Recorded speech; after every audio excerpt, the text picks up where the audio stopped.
পূর্বশত্রুতার জেরে গেল বৃহস্পতিবার কুপিয়ে ও পিটিয়ে হত্যা করা হয় রুবি আক্তার ও দুই সন্তানকে। এই ঘটনায় ৩৯ ঘণ্টা পর থানায় মামলা করা হয়েছে।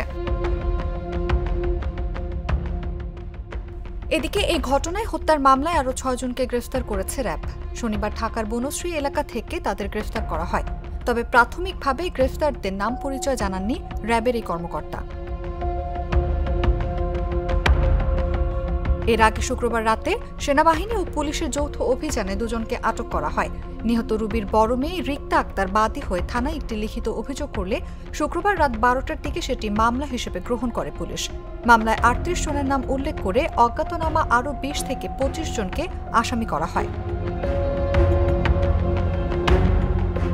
এর আগে বিকেল ৫টার পর কুমিল্লা মেডিকেল কলেজ হাসপাতালের মর্গ থেকে মরদেহ ৩টি পরিবারের কাছে হস্তান্তর করে পুলিশ। এরপর রাত ৮:৩০টার পর পুলিশি পাহারায় নিহতদের বাড়ির পশ্চিম পাশে করইবাড়ি কবরস্থানে মরদেহগুলো দাফন করা হয়। তবে এই সময় হাতে গোনা কয়েকজন ছাড়া তাদের জানাজায় এলাকাবাসী কিংবা আত্মীয় স্বজন কেউ অংশগ্রহণ করেনি। পুলিশ ও স্থানীয় বাসিন্দাদের ভাষ্য, নিহত ব্যক্তিদের বিরুদ্ধে মাদক কারবারের অভিযোগ এনে এলাকাবাসীকে উস্কে দিয়ে হামলা চালানো হয়। অনুভা বিশ্বাস, জাগো নিউজ।